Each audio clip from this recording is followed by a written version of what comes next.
What's up guys, Nick from VapeMeet here. I've been reporting pretty often on misinformation in the media, and honestly, the negative press surrounding vaping really seems to outweigh the good it does for former smokers. There actually is some good news circulating, so I wanted to switch it up today and take a look at those stories. Before we get into it, we're almost at 2,000 subscribers, so make sure you like this video and subscribe to our channel for more content. Good news, everyone! Our first story comes from Fox News. I was really surprised to see such an honest outlook on the issue coming from Fox's Greg Gutfeld. Rather than breaking down his statements, I'll just let it speak for itself.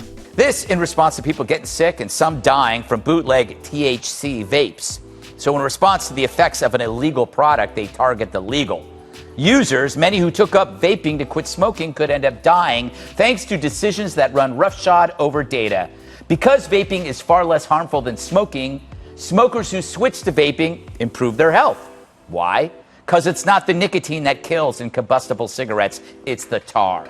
Now, of course, vaping shouldn't be marketed to kids, and if there's something harmful in a vaping product, that product's got to be removed.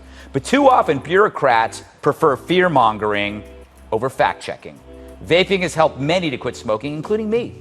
When the government cracks down on anything, it's never thoughtful, it's always rash, and there's all these businesses that started up by people who quit smoking, and they're happy and they're trying to help other people, and now they're going to close their businesses. The next story, I find hasn't been as heavily publicized as it should be. On September 15th, New York Governor Andrew Cuomo announced an emergency ban on flavored vaping products. On October 3rd, the ban was suspended, just one day before it was to go into effect. The VTA, or Vapor Technology Association, has argued for an injunction to the appellate court, and the Supreme Court in Albany is scheduled to hear out their case. The judge has also ruled for the state to produce evidence that deaths from vaping contaminated THC relate to the ban of flavored vape products. The case is set to resume on October 18th, and if all goes well, it could set a precedent that other states could use to fight against bans. Our next story has made some really big waves in the past week. An Camarillo man is in the hospital tonight, thankful to be alive after what he says was a near-death experience caused by vaping. A man named Ben Camarillo was hospitalized for a so-called vaping-related illness. The news really took the opportunity to push that his e-cigarette use was the cause. Benjamin Camarillo says he went to the hospital because he thought he had pneumonia. I felt like I couldn't breathe on my own. I immediately knew what it was from. I knew it was from vaping. Ben later came out and told the truth with Chris Goodwin, the owner of 806 Vapes, also based out of Camarillo, Texas. Ben told him he doesn't vape nicotine products. He doesn't vape flavored nicotine products. Never smoked cigarettes. And never even smoked cigarettes in his life. He uses THC products and was vaping a THC product that made him sick. Ben is one of the very, very few people that have gotten sick and told the truth. Ben is one of the very few people that have gotten sick and said, hey, I was using cannabis products. And everybody ignored it. And I have a feeling that they tried to pressure Ben's mind into thinking, you're sick from vaping, Ben. And that's kind of what's happened here. It's great that the truth actually came out, and if you want to see the whole story, I highly recommend checking it out on the 806 Vapes YouTube channel. Our next story comes from CNBC, where Dr. Sally Satel, an addiction psychiatrist, was interviewed about vaping.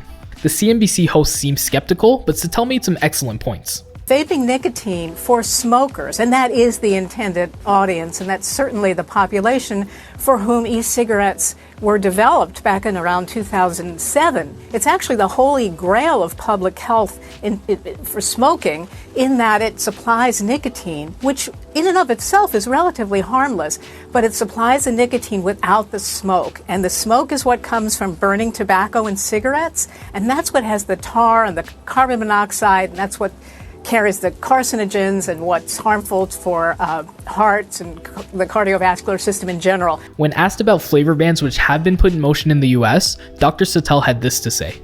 We have to be concerned about the children and the access. At the same time, figure out a way to make these devices more available to smokers because they're so much less harmful. For our last story, I wanted to take a step away from the US. A recent article from the Associated Press discussed the epidemic of vaping in the States with some UK health experts. As you may know, the Royal College of Physicians openly supports vaping and even recommends UK doctors to advise vaping to patients who need to quit smoking. The Royal College are the same people who state vaping to be 95% less harmful than smoking.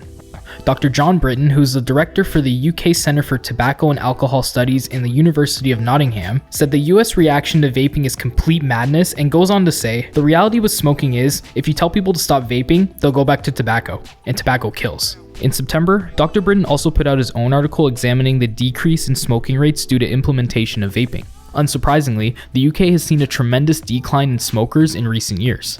It really seems that we could learn something from the UK. With such heavy promotion of vaping, isn't it interesting that we haven't seen a single illness appear over there? I hope these stories inspire you to not give up hope and see that many people still stand behind vaping. More than anything, I don't want to see the trend of vapors going back to smoking continue. It's so important to do your own research so you can make an informed decision. What do you think about today's stories? Let's talk about it in the comments below. As always, I'm Nick from VapeMeet. Thanks for watching.